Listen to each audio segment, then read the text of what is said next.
Pryde's Picks is spoiler heavy and full of crude language. I swear like a sailor, and Lockheed's no better. Consider yourself warned.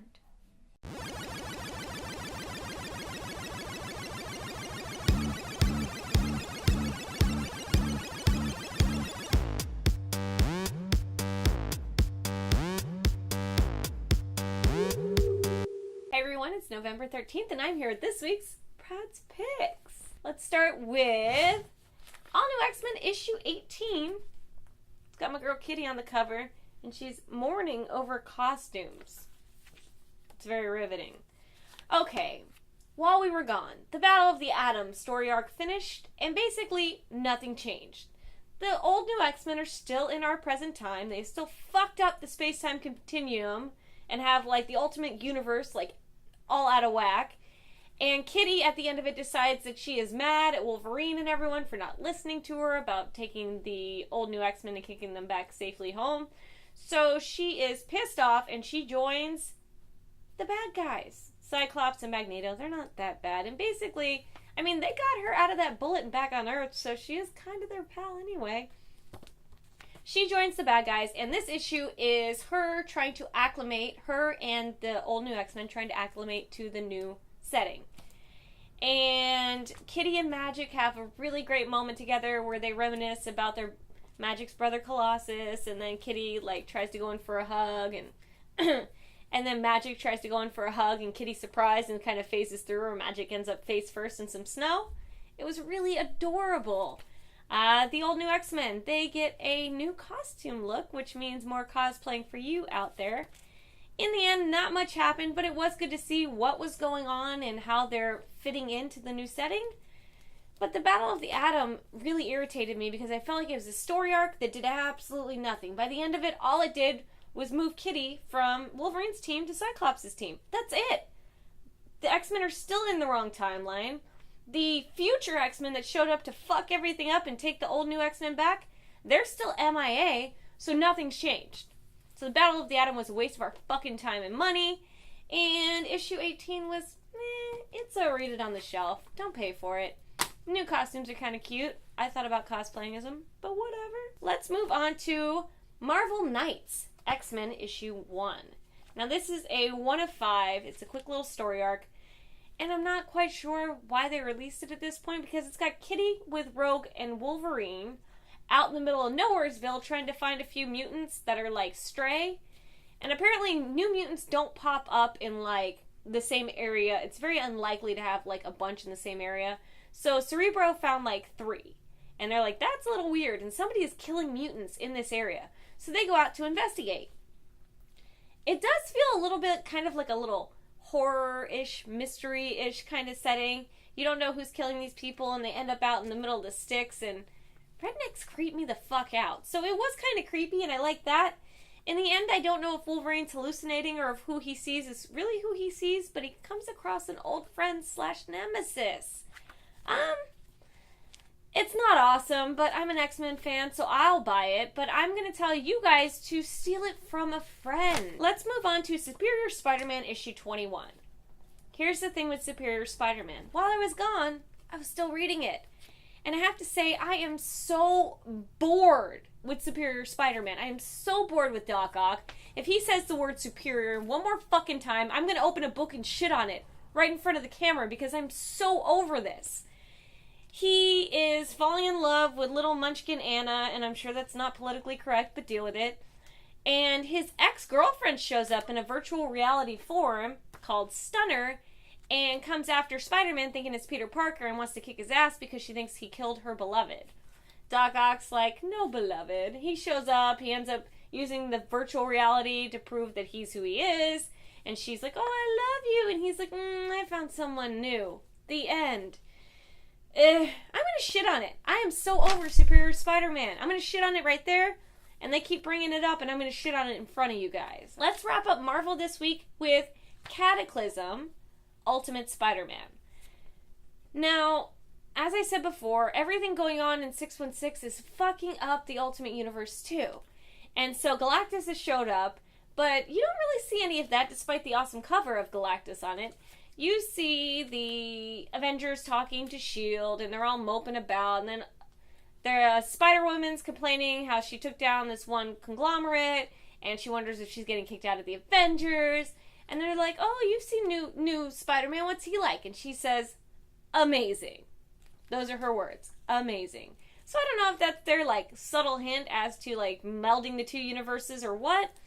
But Miles is talking about how he missed being Spider-Man, and the public actually likes him now, and they enjoy his new outfit, and they're like, we're so glad you're back, and the cops are, like, chuffing him on the chin, like, thanks for coming home, Spider-Man. Cloak and Dagger had teamed up with him at one point, along with Spider-Woman, and now they're like, we want to team up with the heroes and be superheroes. And then they're like, but we need to punch some bad guys in the faces, because we're mad about our existence. And then they turn around, and Galactus is waiting for him.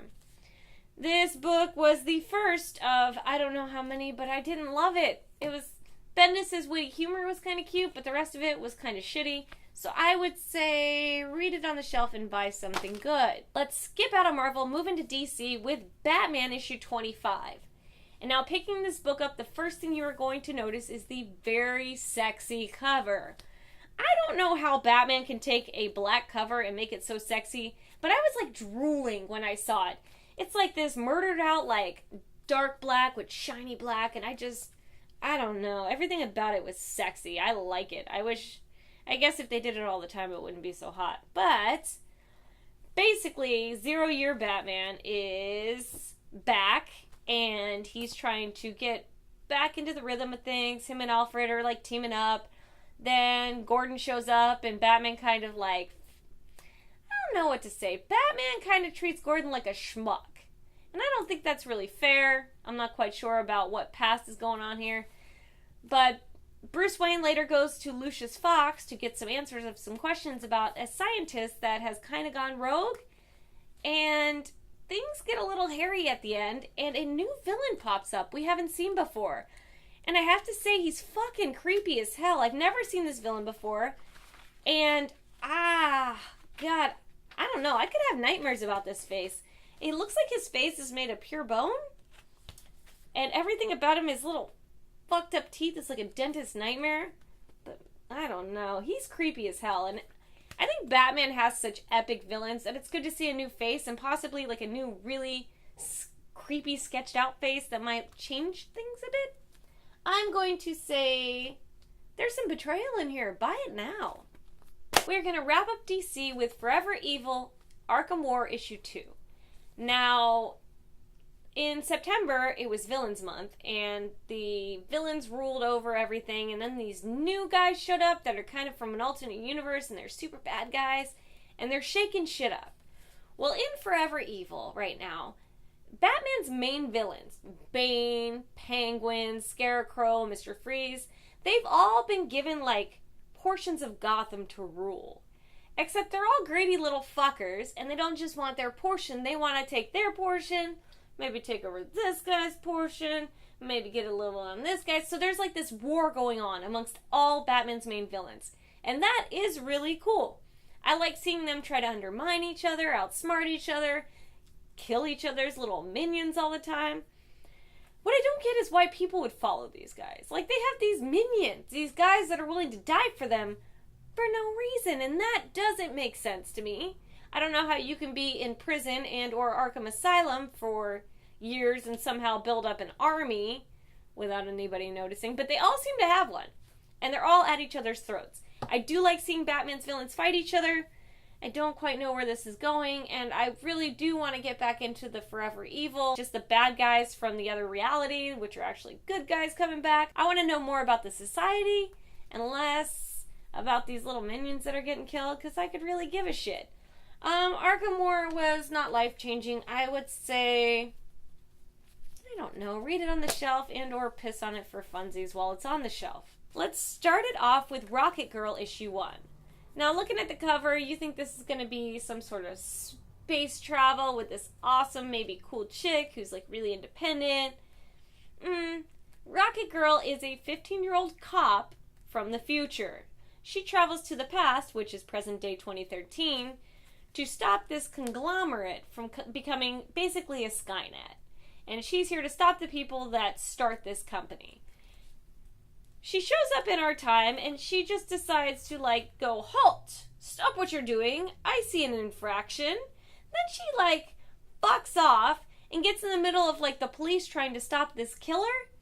And she's like, I got this. And, like, dives into this building, goes head to head with this killer guy for no apparent reason. And then the cops are supposed to bow down to her. Nobody knows who she is. They kind of give her way more slack than they should. And in the end, she's like, I guess I'm just going to have to figure this stuff out. Like, it's all like, way to go, Rocket Girl. I did not enjoy this book as much as I wanted to. I actually did like the art. I liked the very anime-esque look, like a cartoon, like one of your favorite shows on Cartoon Network. But the actual story itself left me wanting. So Rocket Girl, you should pick it up and look at it on the shelf. Another new #1 from Image Comics this week is Umbral. Now, this is described as a new dark fantasy from the creators of Wasteland, and it is what you would consider a dark fantasy. The book starts out, and you feel like you're almost in the world of maybe Game of Thrones. It's very back in the day with kings and queens, and there's this young prince, and he has this friend named Rascal, and they're out, like, doing shady shit. Meanwhile, the king and the queen are preparing for some epic ceremony. You have no idea what's going on. Rascal and the young prince end up opening up this book they shouldn't open, and then these dark things come after them, and you're like, this is going to be a story about this young prince. Until the prince gets fucked up. And the story's actually about his peasant girl friend named Rascal. And she is in with the wrong crowd. But then she gets control of something she shouldn't have control over, and these dark, ghostly beings that are killing everybody in sight are coming after her. It was, at times, a little chaotic, and I wasn't quite sure what was going on, but it was fun, and I do like a dark fantasy. It's kind of like a magical Game of Thrones on crack, and I could get into it. So Umbral, I would say, steal it from a friend. It's not a buy it now, but it's like just a little bit below buy it now. Definitely pick it up and possibly buy it now. Maybe it's going to get even better. Now, we have started All Out War, and last issue is kind of anticlimactic, as have been the 14 issues prior to that. This issue actually has some action. Now, Rick has a plan, and Rick thinks his plan's going A-okay. And then he finds out that Negan has pulled one of his friends from the other side, and he kind of has control over some people that he wasn't expecting. And you're thinking, Rick is fucked. But then Rick kind of plans for possible betrayal, and he has like a counter plan to what's going on, and he ends up fucking Negan over in like the most adorable way possible. And it was a good time. I can't shit on Kirkman for once because I did get action. It still hasn't started All Out War. We're still 2 issues in, and I have seen like a meh war. But we're getting there, and I can feel the excitement, and you can feel it building, and you're just like chewing through every page. This book I read in like 30 seconds. It felt like it was over so fast. So The Walking Dead is actually getting back to the way it should be, which is full of action, zombies, death, and mayhem. So Kirkman, I won't kill you this week, and I would say buy it now because you are on the precipice of something awesome. All Out War better get fucking crazy.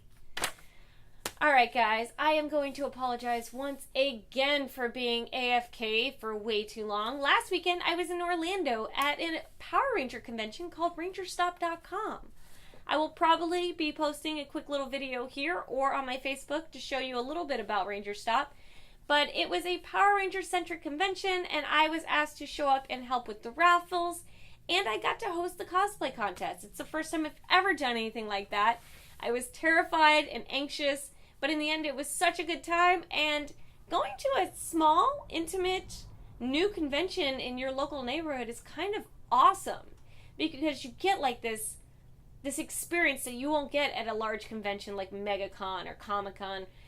They're the celebrities that kind of like hold off like little zebras in the zoo, and you can't get near them. But at an intimate new convention like Ranger Stop, you were having dinner with the Rangers, you were just chit-chatting and high-fiving with them and buying them drinks, and it was just such an experience that I recommend you guys find a local convention that you've never been to and try it out because it's a good time.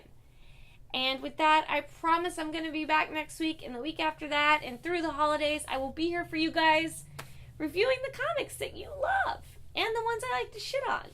And good night, everybody. Mwah.